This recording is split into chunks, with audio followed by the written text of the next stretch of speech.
थोडीशी जागा दिली तर बरं असेल.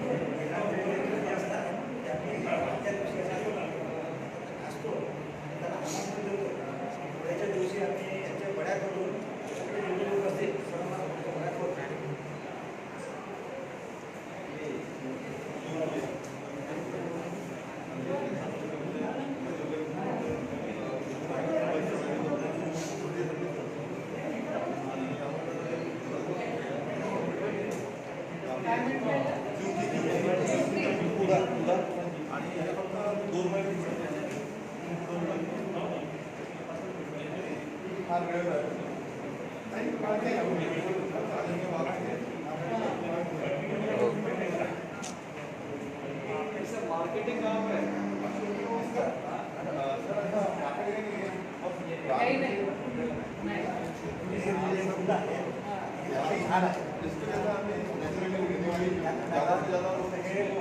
जूनमध्ये 15 जून ते 15 जुलैपर्यंत त्याला फुल येतात. फुल येत नाही खायचं असतात.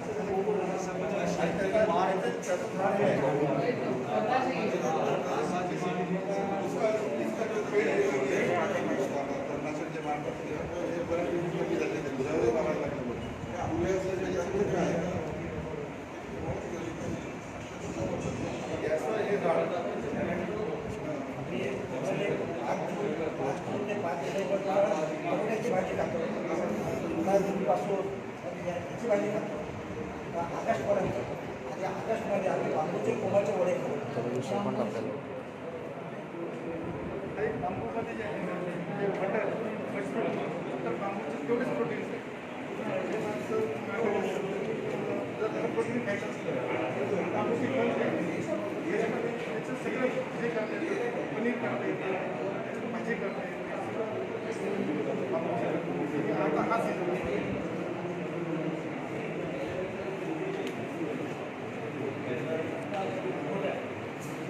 पंढरपूरला यात्रेमध्ये लोक जातात. मालकरी भेटतात एका वर्षी याच भाजीसोबत महाराष्ट्राला हे खातात. याचं क्षण असं आहे तुम्ही आता काही गोड खाऊन जंत झालं एकदाच म्हणजे आपण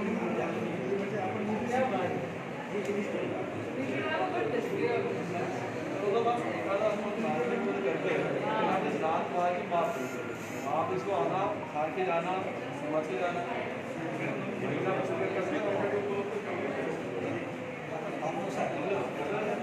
माझ्या या स्टॉलला मागील भाजी आणलेली आहे. मला छंद आहे. भाजी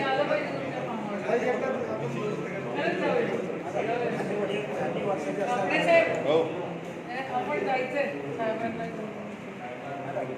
काही वर्षाचा झाली बाबांचा एकही प्रकार नव्हता. बाबांना चष्मा नव्हता आणि बाबांनी आपला शहराला कुठलंही हॉस्पिटल बघितलेलं नाही. त्याचं कारण आहे आयुर्वेदिक खात.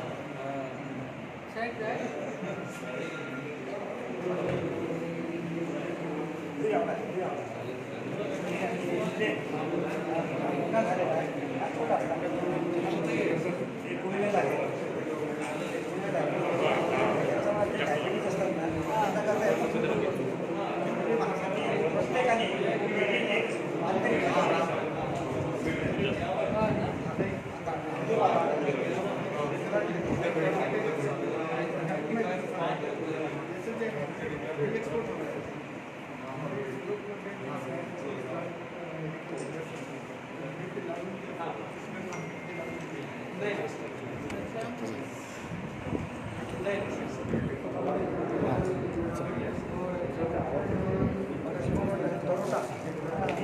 जून ते 5 जुलैपर्यंत याची भाजी खातो. याचा उपयोग हे जे गुडघे असतात हे गुडघे अचानक होतात. लेडीजचं डिलिव्हरीनंतर कमरचा त्रास होतो याच्यामध्ये तो त्रास निघून जातो.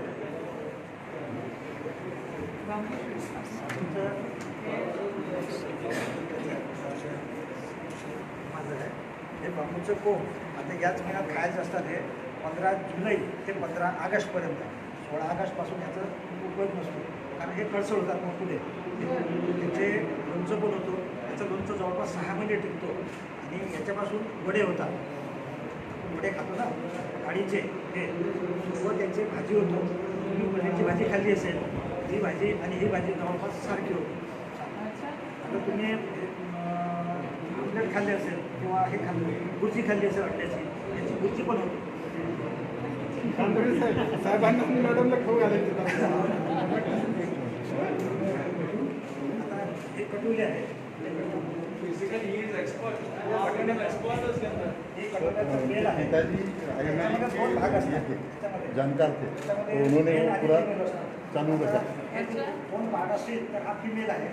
याला पकड येतात कदाचित असेल त्याला आणि मेन तर असेल त्याला कटोऱ्या घेत नाही. हे कटोऱ्या घेत नाही.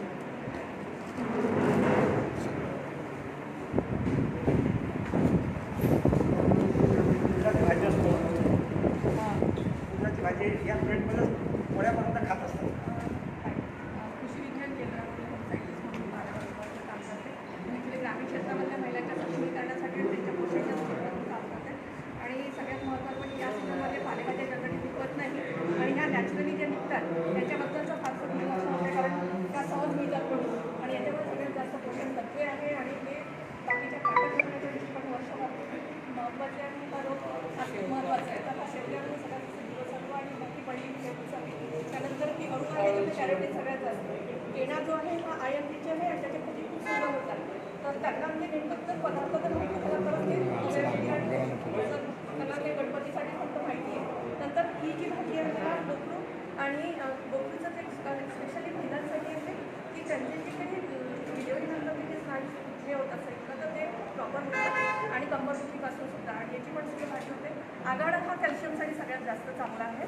फक्त तो गणपतीसाठी किंवा यासाठी उपयोग करतो पण हा आघाड्याचे कॅल्शियमची कमी निघण्यासाठी आणि सगळ्यात जास्त ग्रामीण क्षेत्रामध्ये कॅल्शियम आणि लोहाची कमी आहे तर ती भरून काढण्यासाठी कारण दूध नसतं आणि दुधावर पर्याय म्हणून हा आघाडा वापरला पाहिजे आघाड्याची भाजी.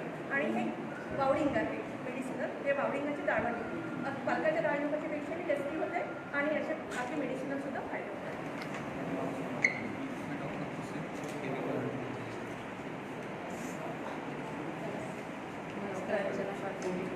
प्रोटीन एनर्जी माल न्यूट्रिशन जे आहे त्याच्याबद्दल खूप चांगलं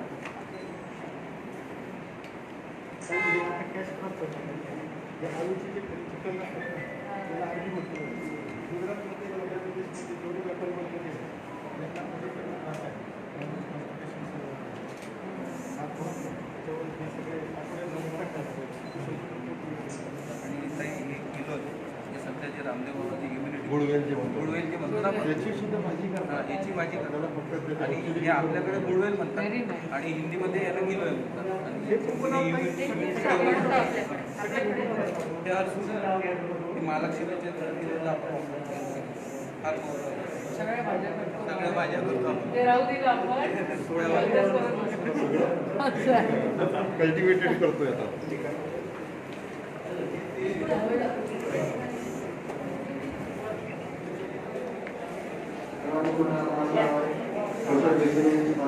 कुठे जायचं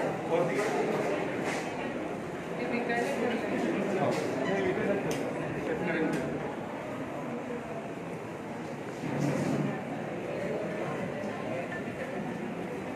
सर्वांनी सोशल मीडियाने पालन करावे. कुठे वर सर्वांनी अंतराने उभे राहावे.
इथे सर्वप्रथम शब्दसुमनांनी स्वागत करते.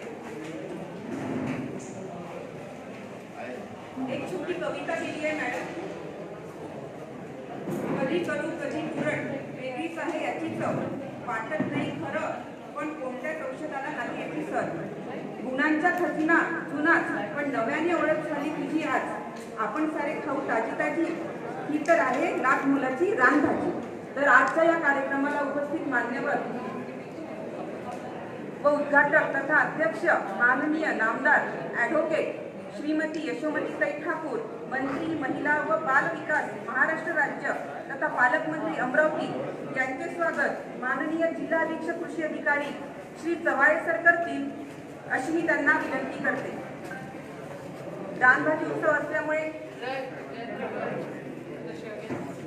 माननीय देशमुख सरांना डायरेक्टर येण्याची विनंती करते.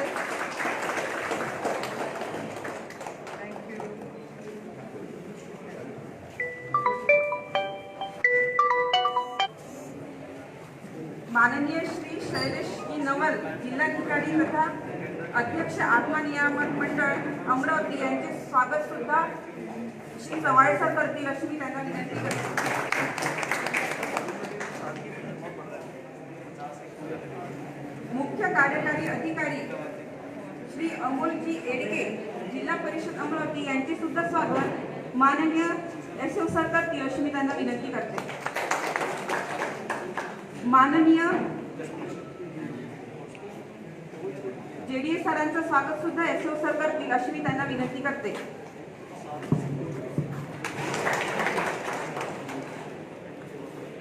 माजी सभापती बांधकाम विभाग श्री जयंतराव देशमुख यांचे स्वागत सुद्धा एसओ सर करतील अशी मी त्यांना विनंती करते.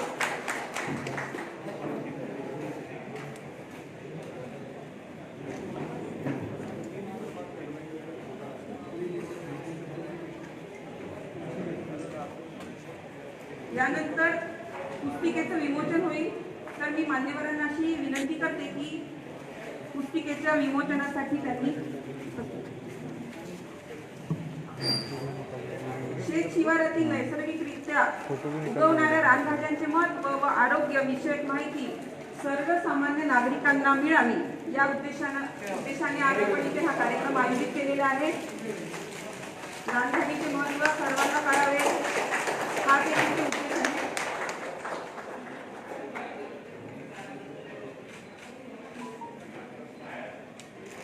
किती छापलेत आपण? 200 छापण्याच्या लायब्ररीज आहेत. रासायनिक शेतीमुळे तसेच आपले पारंपरिक पद्धतीने जे आपण पिकं घेतो तेच पिकं घेतो. तसेच रासायनिक शेतीमुळे रानभाजीचे महत्त्व सुद्धा फार कमी होऊन राहिलेले आहे. या हंगामात ज्या उपलब्ध रानभाज्या आहेत त्या आपण इथे खाली बघितलेल्याच आहे. तर आजच्या या कार्यक्रमाच्या प्रास्ताविकासाठी मी माननीय जिल्हा अधीक्षक कृषी अधिकारी यांना इथे आमंत्रित करते. श्री चव्हाळे सर. रानभाजी महोत्सव 2020 कृषी विभाग आत्मा आणि श्री शिवाजी उद्यान विद्या महाविद्यालयाच्या संयुक्त विद्यमानं आयोजित केलेल्या या महोत्सवाच्या उद्घाटिका तथा अध्यक्ष आपल्या जिल्ह्याच्या पालकमंत्री आमच्या मार्गदर्शिका आदरणीय ॲडव्होकेट यशोमतीताई ठाकूर, आत्माचे अध्यक्ष तथा जिल्ह्याचे जिल्हाधिकारी आदरणीय नवाल सर, आमचे विभागीय कृषी सहसंचालक आदरणीय नागरे सर, माननीय मुख्य कार्यकारी अधिकारी येडगे सर आणि या कार्यक्रमाला उपस्थित असलेले जयंतरावजी देशमुख साहेब आणि पत्रकार मित्र आणि बंधू भगिनी, माननीय दादाजी भुसे कृषी मंत्री यांनी ह्या ज्या रानभाज्या आहेत आदिवासी भागामध्ये त्यांनी जे दौरे केले त्याच्या अनुषंगाने त्यांना जी माहिती मिळाली, ज्या आता यापूर्वीच्या पिढीमध्ये मोठ्या प्रमाणावरती आपण आहारामध्ये वापरत होतो, आता आधुनिकीकरणाच्या नावाखाली आपण आता कल्टिवेटेड सगळं अन्न वापरतोय, परंतु या रानभाज्यांचं तेवढंच आहारामध्ये जे महत्त्व आहे त्याचे गुणधर्म हे नुसतेच पोषक अन्नद्रव्याच्याच बाबतीत नाही तर अनेक रानभाज्या ह्या औषधी गुणधर्मयुक्त आहेत आणि त्या आता लुप्त होत चाललेल्या आहेत कुठंतरी. आधुनिकीकरणाच्या नावाखाली आपण जे पिकामध्ये मोठ्या प्रमाणावरती तणनाशकांचा वापर करतो त्याच्यामुळं ही जैवविविधता सुद्धा लयाला जाताना दिसत आहे. त्यांना कुठेतरी पुनरुज्जीवित करण्याची गरज त्यांनी ओळखली आणि संपूर्ण महाराष्ट्रामध्ये रानभाजी महोत्सव साजरा करण्याचे निर्देश दिले. त्या अनुषंगाने आपण ह्या जिल्ह्यामध्ये जिल्हास्तरीय रानभाजी महोत्सव माननीय पालकमंत्री महोदयांच्या अध्यक्षतेखाली आणि करत आहोत. एक प्रदर्शनी आपण या ठिकाणी आयोजित केलेली आहे. काही विक्रीचे स्टॉलसुद्धा आपल्या ग्रामीण भागातले काही शेतकऱ्यांनी जो मिळणारा नैसर्गिकरित्या रानमेवा आहे तो इथं विक्रीसाठी सुद्धा ठेवलेला आहे. या सर्व उपक्रमाच्या माध्यमातून नामशेष होत चाललेल्या ज्या रानभाज्या अनेकदा आपण पाहतोय पूजेमध्ये आपण आगाळा केना ह्या सगळ्या वनस्पती वापरतोय परंतु त्यांची भाज्यांमध्ये महत्त्व आहे. आहारामध्ये त्या भाजी म्हणून आपण उपयोगात आणू शकतो हे आपल्याला अनेकदा या नवीन पिढीला माहिती नाही आहे. ते माहिती झालं पाहिजे आणि शहरी भागातल्या लोकांना जेव्हा हे समजेल नैसर्गिकरित्या उगवणारे असल्यामुळे याच्यावरती कुठल्याही कीटकनाशकाची फवारणी झालेली नाही आहे आणि आरोग्याच्या दृष्टीने सुद्धा त्या चांगल्या आहेत. त्या जेव्हा लोकांना समजेल तेव्हा याला एक प्रकारचं मार्केटसुद्धा या माध्यमातून मिळेल आणि मग ग्रामीण भागातल्या शेतकऱ्यांना कष्टकऱ्यांना एक प्रकारचं उत्पन्नाचं नवीन साधन या माध्यमातून मिळणार आहे. या कार्यक्रमाच्या निमित्तानं उपस्थित सर्व सन्माननीय मंडळी, आदरणीय पालकमंत्री महोदय, माननीय जिल्हाधिकारी महोदय, मुख्य कार्यकारी अधिकारी महोदय, आमचे विभागीय कृषी सहसंचालक महोदय या सगळ्यांनी आम्हाला इथं येऊन आमचा जो उत्साह वाढवला त्याबद्दल मी कृषी विभागाच्या वतीनं सर्वांचे आभार व्यक्त करतो आणि माझं प्रास्ताविक संपवतो. जय किसान, जय हिंदुस्तान.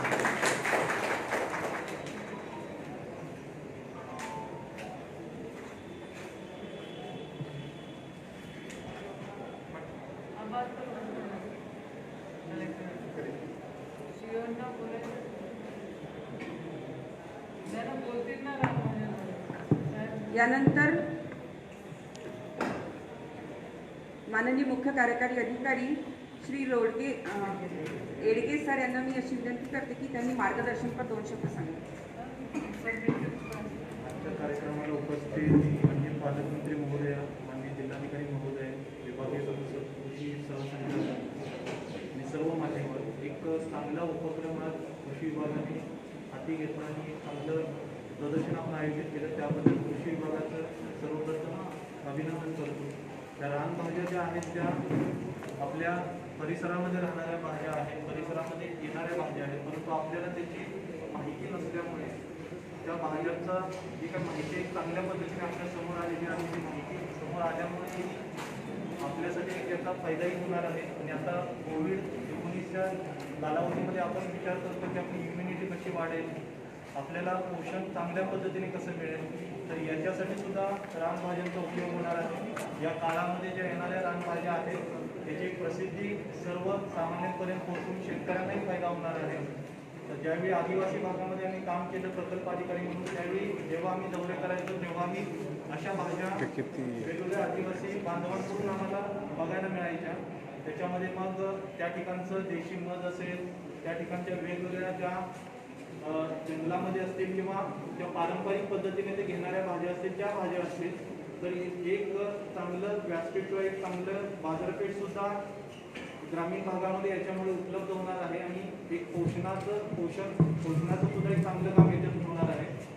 मॅडम, आपण याच्यामध्ये जे आपल्या अंगणवाडी आहेत त्याच्यामध्ये आम्ही विचार करतो अंगणवाडीचे परसबागमध्ये आणि रानभाज्यांचं त्याच्यामध्ये शेवगा, कढीपत्ता वगैरे आपण त्या वनस्पतीबद्दल सांगितलेलंच आहे परंतु रानभाज्या सुद्धा त्याच्यामध्ये ॲड करतो आम्ही आणि बचत गटांमार्फत ज्या परसबाग ज्या केलेल्या आहेत त्याच्यामध्ये सुद्धा रानभाज्या आम्ही इन्क्लूड करतो. तर एक चांगल्या पद्धतीचा उपक्रम कृषी विभागाने हाती घेतला त्याबद्दल कृषी विभागाचं मी परत एकदा अभिनंदन करतो आणि आम्हाला या कार्यक्रमाला बोलवलं त्याबद्दल आभार व्यक्त करतो. धन्यवाद.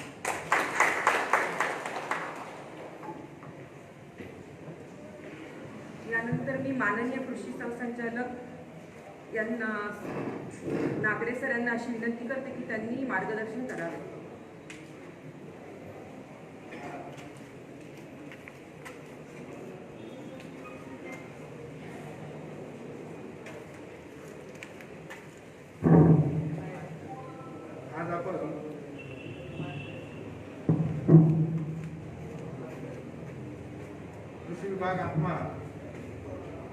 शिवाजी महाविद्यालय यांच्या संयुक्त विद्यमाने अमरावती जिल्ह्यातील रान भाजी महोत्सव 2020 या नाविन्यपूर्ण कार्यक्रमासाठी उद्घाटक तथा अध्यक्षा माननीय नामदार ॲडव्होकेट श्रीमती यशोमती ताई ठाकूर, मंत्री महिला व बाल विकास महाराष्ट्र राज्य माननीय जयंतराव देशमुख साहेब, अमरावती जिल्ह्याचे आवडते जिल्हाधिकारी आणि आमचे मार्गदर्शक आदरणीय शैलेशजी नवाल सर, मुख्य कार्यकारी अधिकारी जिल्हा परिषद आदरणीय अमोलजी येडगे साहेब, जिल्हाधीश कृषी अधिकारी चावळे साहेब, शिवाजी कृषी फलोत्पादन महाविद्यालयाचे सर्व शास्त्रज्ञ, शेतकरी बंधू आणि भगिनी, मॅडम, युनोने 9 ऑगस्ट हा जागतिक आदिवासी दिन म्हणून जगामध्ये जाहीर सादर करण्याच्या सूचना दिलेल्या आहे आणि याच्यामध्ये महाराष्ट्र शासनाने आणि आदरणीय कृषी मंत्री महोदयांनी संपूर्ण महाराष्ट्रामध्ये रानभाजीचं जे काही महत्त्व आहे, जे आपली परंपरा आहे आणि विशेष करून आपलं मेळघाट जो आपला आदिवासी पट्टा आहे, या पट्ट्यामध्ये जे सगळ्यात महत्त्वाचं जे काही जुनं पारंपरिक ज्ञान आहे रानभाजीच्या बाबतीमध्ये, या बाबतीमध्ये संपूर्ण शहरी भागाला त्याची ओळख पाहिजे आणि ही ओळख होत असताना आदिवासी बांधवांना याच्यातून 4 पैसे मिळावे, त्यांच्या याच्या समन्वयाने कुठेतरी चांगली विक्री व्हावी, म्हणून या दृष्टीने रानभाजीच्या बाबतीमध्ये हा संपूर्ण आपण सप्ताह त्याचा घेतो आहे. ताई, याच्या अगोदर आपण सर्व तालुका स्तरावर याचा एक कार्यक्रम घेतलेला आहे. त्या ठिकाणचे सर्वमान्य आमदार महोदय असतील, सभापती महोदय असतील, त्यांच्या अध्यक्षतेखाली झाला आणि आज आपण जिल्हा स्तरावरच्या कार्यक्रमासाठी आपण इथं रानभाज्या काही ह्या नैसर्गिक ज्या येतात, कोणती शेती न करता या हंगामी भाज्या आहेत सर्व आणि ह्या हंगामी भाज्याचं महत्त्व जे असतं हे निसर्गानेच दिलेलं आहे. निसर्ग असं म्हणतो की ज्या वेळेस जे निसर्गाने दिलेलं आहे त्यावेळेस ते खाल्लं पाहिजे, त्यावेळेसच त्याचं महत्त्व असतं. म्हणून या दृष्टीनं जर आपण या रानभाज्यांचा सर्वांनी विचार केला, रानभाज्याच नाही तर रान फुलं असतील, रान फळं असतील, रान मुळं असतील, जे पंचांग म्हणतो आपण, त्या पंचांगाचा सगळ्या बाबतीमध्ये याचा जर तुम्हाला विचार केला तर सगळ्या याच्यामध्ये आता करोनाच्या काळामध्ये त्यासाठी प्रतिकारशक्ती जी म्हटली जाते तर ती जर ह्या हंगामामध्ये सगळ्यात काही महत्त्वाची असते. आपल्याला खरीप हंगामामध्ये सगळ्यात जास्त पाऊस पडलेला असतो, क्लायमेट बदललेलं असतं आणि सगळ्यात जास्त आजार हे या काळामध्ये होत असतात. जर आपल्याला शरीरातल्या इम्युनिटी जर चांगली असली तर आपण त्याच्यामध्ये आजाराला हे करू शकतो. म्हणून जर आपण इथं जर निसर्गामध्ये जर त्याची एका रानभाजीची जर आपण किंवा हे अभ्यास केला तर प्रत्येक याच्यावर सुद्धा आपल्याला आजारावर त्याच्या रानभाजीचं आपल्याला हे दिसून येईल. आणि म्हणून या दृष्टीनं ज्या काही प्रामुख्याने जंगलामध्ये जे काही आपले आहेत, मेळघाटामध्ये जे आहे त्याच्यानंतर शेताच्या बांधावर आहे, माळ रानावर आहे आणि काही तण म्हणून सुद्धा आपल्याकडे आहे.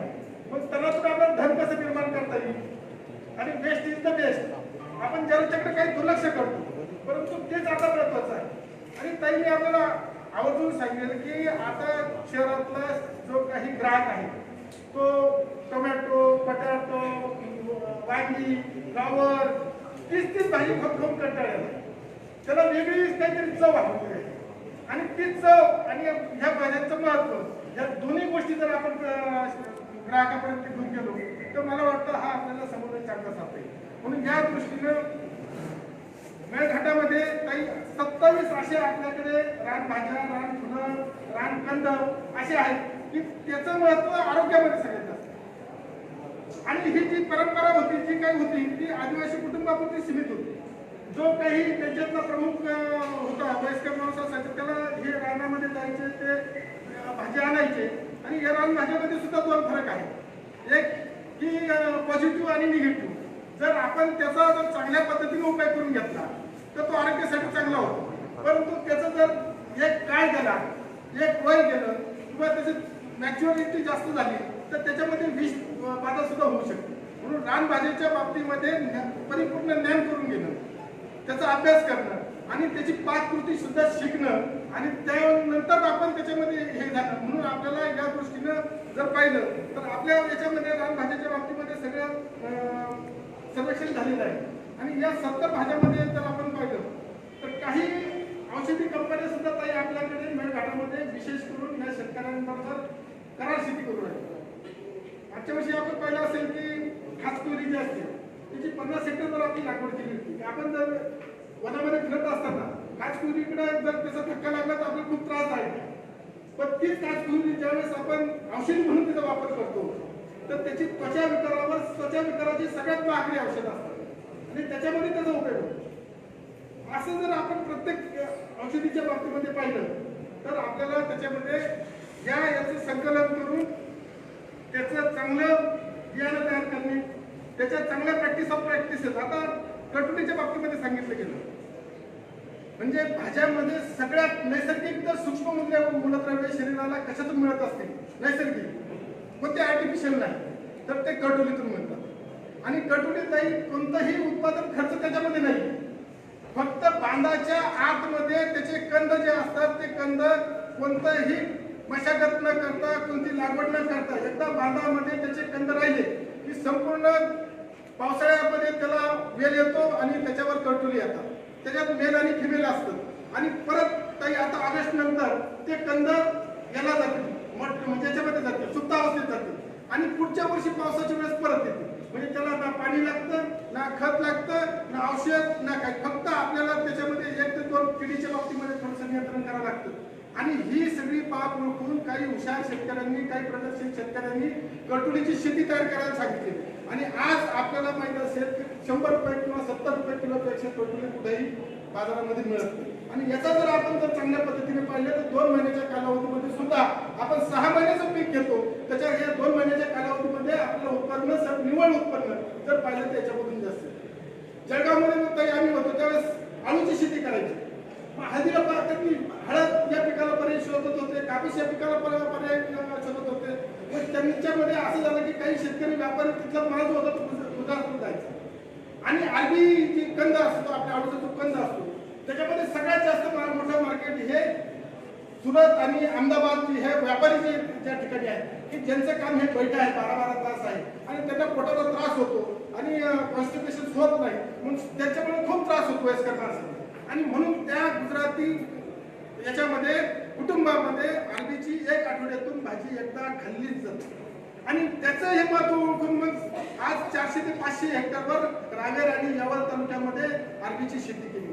पण अशा पद्धतीनं ज्याच्यामध्ये जे मायनर आहे ते मेजर करायच्या बाबतीमध्ये सुद्धा आता आपल्याला ॲग्रिकल्चरमध्ये लक्ष द्यावं लागतं. म्हणून या दृष्टीने कृषी विज्ञान केंद्र असेल, महाविद्यालय असेल, या ठिकाणी आपल्याला त्याचं बियाणं कसं चांगलं करता येईल, तिथले रोपं कसे चांगले करता येतील, तिथले कलम कसे चांगले करता येतील, त्याच्या रोपवाटिका कशा तयार करतील याच्यात सुद्धा या रानभाज्याच्यामध्ये प्रोग्राम आता काही आपण घेतो आहे. आणि ह्या बाबतीमध्ये भविष्यामध्ये याला जास्तीत जास्त आपल्याला प्रत्येक शेतकऱ्यापर्यंत पोहोचून आणि जे जे ज्ञान याच्यातून आपल्याला घेता येईल ते आपल्या शहरी भागातल्या कस्टमर्स पर्यंत रानभाज्या उपलब्ध करून देण्यासाठी आपल्याला आता साहेबांनी सांगितलं की याच्यासाठी फक्त रानभाज्याचे जे स्टॉल असले ते त्या ठिकाणी फक्त रानभाज्याच नाही. आपण जसे सेंद्रियचे स्टॉल हे करतो, सेंद्रिय भाजीपाला असेल, सेंद्रिय फळं असतील, तसं आपल्याला या रानभाज्याच्या विक्रीच्या बाबतीमध्ये व्यवस्था सुद्धा आपल्याला या महोत्सवाच्या निमित्ताने करायचं आहे. त्यांनी आम्हाला या कार्यक्रमासाठी वेळ दिला आणि जिल्हाधिकारी महोदयांनी सुद्धा वेळ दिला. आपले विशेषतः आपले आभार मानतो आणि या ठिकाणी थांबतो. जय हिंद, जय महाराष्ट्र.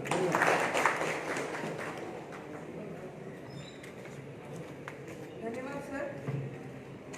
सरांनी आपल्याला रानभाजीविषयी म्हणजे रानभाजी हा जो रानभाजीकडे आपण किंवा आदिवासी लोक रोजगार म्हणून कसे पाहतील, रानभाज्या, रानफळं, रानफुलं याविषयी बरीच माहिती सांगितलेली आहे आणि सरांचं मार्गदर्शन आपल्याला नेहमीच लाभत असतं. यानंतर मी माननीय कलेक्टर श्री शैलेशजी नवल यांना अशी विनंती करते की त्यांनी इथे मार्गदर्शनासाठी यावं.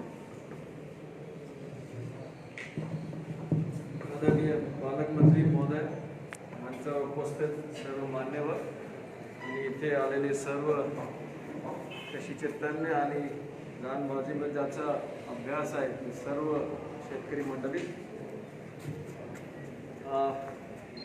खरं सांगू तर मला या रानभाजीमध्ये फक्त जे मी ऐकलेले आतापर्यंत त्याच्यामध्ये फक्त एक तर गुलवेल आहे, दुसरा मशरूम आहे आणि तिसरा अरबी. आणि मला जर आता पण जरी कोणीही जर कन्व्हिन्स केलं तरी कदाचित एकदमच रानभाजी मी ऍक्सेप्ट करू शकणार नाही. मला वाटतं की महाराष्ट्र शासनचा आणि कृषी विभागाचा एक अत्यंत उत्कृष्ट असा हे उपक्रम आहे, ज्याच्यामध्ये माझ्यासारखे लोक ज्यांना याच्याबद्दलचं काही ज्ञान नाही आहे पण याची किती महत्वता आहे याला आपण लोकांच्या समोर आणतोय. आज आपण जर परिस्थिती पाहिलं तर याच्यामध्ये सुद्धा इव्हन कोरोनामध्ये सुद्धा प्रतिकारक क्षमता नॅचरली कोणाला घ्यायचे असेल तर ते या गुलवेल किंवा या रानभाजीमधून आपल्याला भेटतं. आता जे पुस्तकामध्ये आणि जे आता साहेबांनी सांगितलेले आहे त्या सगळ्यामध्ये याची उपयोगिता, त्याचा लाभ किती आहे ते सगळं त्याच्यामध्ये सर्वकष त्यांनी सांगून दिलेले आहे. आणि आता खाली जे एक शेतकरी होते ज्याच्याकडे 30 प्रकारची रानभाजी आहे आणि त्याने सगळं तोंडपाठ पण आहे की कोणती रानभाजी कसं वापरायचं. मला वाटतं आता पुढचा वेळ जे आपल्याला करायचे आहे त्याच्यामध्ये आपण काय रानभाजी कॅफेटेरिया किंवा रानभाजीचा माठ हे आपण उघडू शकतो आहे का. बिकॉज आता जर आपण कोणाला सांगितलं अर्बन क्षेत्रामध्ये की अशी एक विशेष रानभाजी आहे पण जोपर्यंत त्याचा स्वयंपाक कसं करायचं त्याच्यामध्ये चांगली कोणती आहे हे जोपर्यंत आपण प्रचार करणार नाही तो पण मला वाटतंय की याला अजून व्यापक स्वरूप येऊ शकणार नाही. मे बी आपला जो कृषी विभागाचा आपली जेवढी नर्सरी आहे तो त्या नर्सरीज मध्ये आपण एक सेक्शन रानभाजीचा आपण करू शकतो आहे का. आपले जे कृषी विकास केंद्र आहेत किंवा आपले जे कृषी विद्यालय आहेत या ठिकाणी जे शहराच्या मोकळ्या ठिकाणी आहेत त्या ठिकाणी आपण रानभाजीवरती काहीतरी चव निर्माण करून त्याचं काहीतरी व्यंजन निर्माण करून लोकांच्या पर्यंत आपण पोहोचू शकतो आहेत का. नाहीतर किमान तरी आपल्या आजूबाजूमध्ये काय रुग्णालय असेल किंवा काही इतर ठिकाण असेल त्या ठिकाणी आपण जर याला व्यवस्थितपणे पॅकेजिंग आणि याचं मार्केटिंग करू शकलो तर मला वाटतं जसं आज टोमॅटो, पोटॅटो किंवा पालक सारखी गोष्टी आहेत त्यासारखा हे रानभाजी सुद्धा आपले डेली व्यंजन मध्ये येऊ शकतात. या निमित्ताने मी कृषी विभागाला आवर्जून धन्यवाद देऊ इच्छितो की त्यांनी खूप चांगल्या प्रकारचा एक ओळख निर्माण करण्याचा कार्यक्रम केलेला आहे. पण अजून मॅडम जर परवानगी असेल तर आपण काय एक निधीमधून एखादा कॅफेटेरिया किंवा एखादा मार्ट आपण जर कायमस्वरूपी करू शकलो तर मेलघाटच्या लोकांचा पण एक कायमचा बॅकवर्ड आणि फॉरवर्ड लिंकेजेस करून आपण त्यांना मार्केटमध्ये उपलब्ध करून देऊ शकतो. आणि जे आम नागरिक आहेत ज्यांना याचा बद्दलचा जास्त नॉलेज नसतात त्यांना पण एक प्रमाणित ठिकाण आपण एक उपलब्ध करून देऊ शकतो आहे. एकदा पण सगळं धन्यवाद देतो आणि सगळ्यांनी आपापली काळजी सुद्धा घ्यावी या काळामध्ये त्याचं पण एक आव्हान घेऊन थांबतो. जय हिंद, जय महाराष्ट्र. धन्यवाद सर. कोविडचा काळ असून सुद्धा आपण अशा प्रकारचे आज काही कार्यक्रम आयोजित केलेले आहे. मान्यवर जे उपस्थित आहेत त्यांचं तर आपल्याला मार्गदर्शन आहेच पण तरी सुद्धा आज असे जे कार्यक्रम आपण आयोजित केले आजचा कार्यक्रम काही विशेष आहे. शेतकऱ्यांना आपण नेहमी वेगवेगळे कार्यक्रम घेतो, मोठे मोठे उत्सव घेतो, धान्य महोत्सव घेतो पण रानभाजी हा जो कार्यक्रम आपण इथे आज कृषी विभागामार्फत आयोजित केलेला आहे त्यामुळे शेतकरी सुद्धा फार आनंदी झाले आहेत की अशा प्रकारचे कार्यक्रम होऊन राहिले आणि अशा प्रकारच्या गोष्टींना काहीतरी प्रतिसाद मिळून राहिलेला आहे. तर धन्यवाद सर. त्यानंतर मी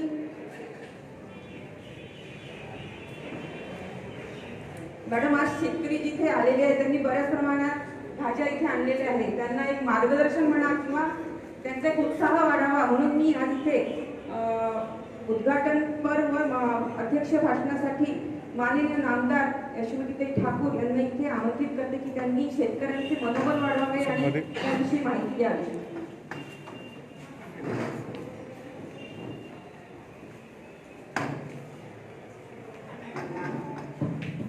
तर ज्या शेतकऱ्यांनी इथं रानभाज्या आणल्या त्यांना मी काय मार्गदर्शन करणार त्यांचंच मार्गदर्शन मी घेतलं पाहिजे.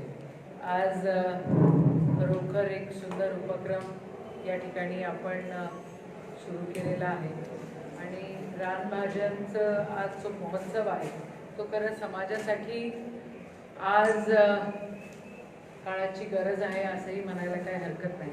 या ठिकाणी उपस्थित अमरावती जिल्ह्याचे कलेक्टर सन्मान्य शैलेश नवलजी, या ठिकाणी उपस्थित जिल्हा परिषदेचे CEO अमोल येडगेजी, सन्मान्य विभागीय कृषी सहाय्यक सुभाषदादा नागरेजी, या ठिकाणी उपस्थित सन्मान्य माजी सभापती जयंतराव देशमुखजी, इथं शिवाजी कृषी विद्यापीठात कृषी कॉलेजचे प्राचार्य सन्मान्य शशांक देशमुखजी, चव्हाळे साहेबांचं खरं आभार मानले पाहिजे की खूप सुंदर या ठिकाणी आपण कार्यक्रम घेत आहे. काय खरसाण साहेब आहेत आणि खरसाण साहेब आमचे नेहमीच मार्गदर्शक राहिलेले आहेत. म्हणजे वारी करायची असो किंवा कृषी महोत्सव करायचा असो, दोन्हीसाठी खरसाण साहेब लागत आहे. वारीशिवाय किंवा विठ्ठलाशिवाय असं म्हटलं तरी चालतंय. पण बघा, तुम्ही मला मग म्हटलं, कोण सांगितलं मला तुम्ही सांगितलं की वारीमध्ये ती कोणची भाजी खातात? वाघाटे. तर ते शेवटच्या दिवशी ज्या वेळेला एकादशीचा उपास सोडतात त्यावेळेला वाघाट्याची भाजी खातात. तर वाघाट्याची भाजी खातात कारण मग या प्रवासामध्ये काय तुमच्या शरीरामध्ये किंवा जेवणामध्ये काय चुकीचे गेले असेल किंवा काही विषाणू गेले असतील तर ते वाघाट्याची भाजी खाल्ल्यानंतर एकादशीला बघा संस्कृती कशी आहे. वाघाट्याची भाजी बरोबर एकादशीचाच उपास. मला आठवतं आपण गुढीपाडव्याच्या दिवशी कडुलिंबाची गोळी बिलकुल कंपल्सरी. आम्हाला आमच्या आजी आणि आई कंपल्सरी अजूनही ते नाक बंद करून कडुलिंबाची गोळी टाकतातच. ते महत्त्वाचंच आहे. तेवढं रानसत्व आपल्या शरीरामध्ये जाणं अतिशय महत्त्वाचं आहे. आपण महालक्ष्मीचं पूजन करतो आणि आमच्याकडे तर खूप जुन्या म्हणजे 400 वर्ष आधीच्या महालक्ष्म्या बसतात. कधी सुरू केल्या असतील कुणाच ठाऊक, पण आम्हाला सांगण्यात आलेलं आहे की 100-200-400 वर्ष जुनं आहे. तर ती प्रथा आम्ही पाळतो. 24 भाज्यांचा त्या दिवशी ताट सजवावं लागतं आणि ताट पण रानभाज्या त्या ठिकाणी त्याच्यामध्ये म्हणजे कटुल्याची भाजी असते, गिलके आणि अजून कोणते म्हणजे ते सगळी असतात. तर मला तर काही पाठ नाही. मी तेवढ्या बारीक याच्यामध्ये पण आमच्या आई अजूनही ते एक एक बघतात आणि ती भाज्या सगळ्या आपल्या ताटात आहे की नाही हे बघितल्या जातं. आणि महालक्ष्म्या ज्या दिवशी जेवतात त्या दिवशी एक खूप मोठा उत्सव आपण सगळेजण साजरा करतो. आता काय झालेलं आहे, हे जे आरोग्याच्या दृष्टिकोनातून ज्या गोष्टी आहेत त्या सगळ्या आपण विसरलो आहे. आणि मग गणपती उत्सव असो किंवा मग महालक्ष्मी असो, ह्याच्यामध्ये आपण जे नाही करायचं तेच करतोय. किंबहुना सगळ्याच उत्सवामध्ये आपण जे काय नाही करायचं ते करतोय, जे करायचं ते नाही करत. मला असं वाटतं हे रानभाजीला ती म्हण खरोखर लागू होईल, घर की मुर्गी दाल बराबर. हो ना, जशी घरातल्या बायकांना, आता मी महिला व बालकल्याण म्हणते, थोडंसं बोललंच पाहिजे. घरातल्या बायकांना किंमत देतच नाही आणि ती कितीही हुशार असली तरी जनरल ट्रेंड असतो, ह्यात बायकांना अक्कल नसते असं म्हणायची. तुम्ही ऐकलंय का? हो म्हणतायत सगळ्या. मी पण ऐकलेलं आहे माझ्या आयुष्यामध्ये. आता कोण हिंमत करत नाही असं वाटत असेल तरी कोण हिंमत करत नाही, पण हे ऐकलेलं आहे. तर ते तसं आहे, घर की मुर्गी दाल बराबर. तो मुर्गी म्हणजे असलियत में मुर्गी नहीं होनी चाहिए, पण त्या म्हणीचा अर्थ असा आहे की जे आपल्यापाशी आहे ते आपण जपत नाही आणि भलत्या गोष्टीच्या मागे लागतो. मुंबई शहरामध्ये सर्वात जास्त कुपोषणाची नोंद आहे. आपल्याला विश्वास बसू शकेल का? पण आहे. तुम्ही कॅशचे निकष काढा आणि बघा कुठे सर्वात जास्त. अमरावती शहरामध्ये मेळघाटपेक्षा जास्त होतं. बरोबर बोलते ना मी की चुकीचं बोलते? म्हणजे कामती प्रतिकार शक्ती त्या ठिकाणी ग्रामीण भागामध्ये नाही म्हटलं तरी घोड्यांची भाजी होतेच, डाळ भाजी होतेच, अजून शिवडी कारलं हे सगळं होतच. नाही होत अशातला भाग नाही. पण शहरामध्ये हॅमबर्गर, बर्गर या सगळ्या गोष्टी होतात म्हणून तिथं कुपोषण जास्त आहे. आपलं जे आहे ते आपण जपलं पाहिजे. आपलं जपत गेलो तर आता मला खूप लोकांनी विचारलं, असं नाही की कोरोना होऊ नाही शकत, पण मला सगळे लोक म्हणतात की मॅडम एवढं फिरताय आणि मग तुम्हाला कसं काय होत नाही आहे. म्हटलं फिरताय, काम करतोय, पण माझी आई फार कडक असल्यामुळे काही गोष्टी नेमक्या आम्हाला कराव्याच लागतात आणि ती आम्हाला कसं घाबरवते हे जयंतरावांना माहिती आहे की जे करायचं ते करायचंच, नाहीतर मग गेट आउट. तर ते गेट आउटपेक्षा केलेलं होत आहे म्हणून आम्ही करतो. जे वाढलेलं आहे ते खातो आणि मला असं वाटतं म्हणून प्रतिकारशक्ती त्या ठिकाणी बरी असावी. आणि या कोविडच्या काळामध्ये आता मी जवळपास परवाच्या दिवशी काँग्रेसची सगळी मीटिंग होती. मला माझे प्रदेशाध्यक्ष म्हणाले की सगळ्यात जास्त तू फिरली. ते मी 10 जिल्हे माझे फिरून झालेले आहेत. माझ्या विभागाचा आढावा मी घेऊन चुकलेले आहेत आणि खूप वेळा असं झालेलं आहे की सकाळी तो माणूस भेटला होता आणि तो संध्याकाळी कोविड पॉझिटिव्ह निघाला. आता आपण काय करायचं? काय मग अँटीजन टेस्ट केल्या, काही बघितलं, काही कोणाला काही होत आहे का, काय कोणाला काय झालं नाही. 2-3 वेळा पालघरच्या बैठकीमध्ये तर तिथले प्रोजेक्ट ऑफिसर स्वॅब देऊन मीटिंगला आले होते. आता प्रोजेक्ट ऑफिसर स्वॅब देऊन मीटिंगला आले पण कापडे साहेबांच्या शेजारी होते. कापडे साहेब म्हटले कसं राहिलं? काय पाण्याची बॉटल माझ्या हातात दिली होती म्हणे. Very good. पण त्यांची सगळ्यांची पण प्रतिकारशक्ती चांगली आहे. सांगायचं तात्पर्य एवढंच, तुम्ही तुमची स्वतःची काळजी घ्या. शेवटी हे शरीर आहे आणि हे शरीर आपला सर्वात बेस्ट फ्रेंड असतो. आपण संगतीसाठी, आपण कंपनीसाठी, आपण दुसऱ्याची संगत आपल्याला मिळत नाही किंवा मिळायला पाहिजे असा आपण विचार करत असतो. पण आपल्या शरीराची संगत ही आपल्या सोबत येते आणि आपण ज्या वेळेला डोळे बंद करतो त्याच वेळेला हे शरीर संपतं. या शरीराची काळजी आपण प्रामुख्याने घेतली पाहिजे असा संदेश आजच्या या रानबाग महोत्सवामध्ये पण द्यावा असं वाटलं आणि खऱ्या अर्थानं ते लागू होतं. तुम्ही तुमची काळजी घेतली तर तुम्ही सगळेजण समाजाची आणि आपल्या आपल्या घराची काळजी घेऊ शकाल. त्याच्यामुळे रानभाज्या ज्या आहेत त्या सगळ्या जपल्या पाहिजे. कलेक्टर साहेबांनी जसं म्हटलंय तसं मी मग बोलत होतो की मार्ट आपण ओपन करू शकतो.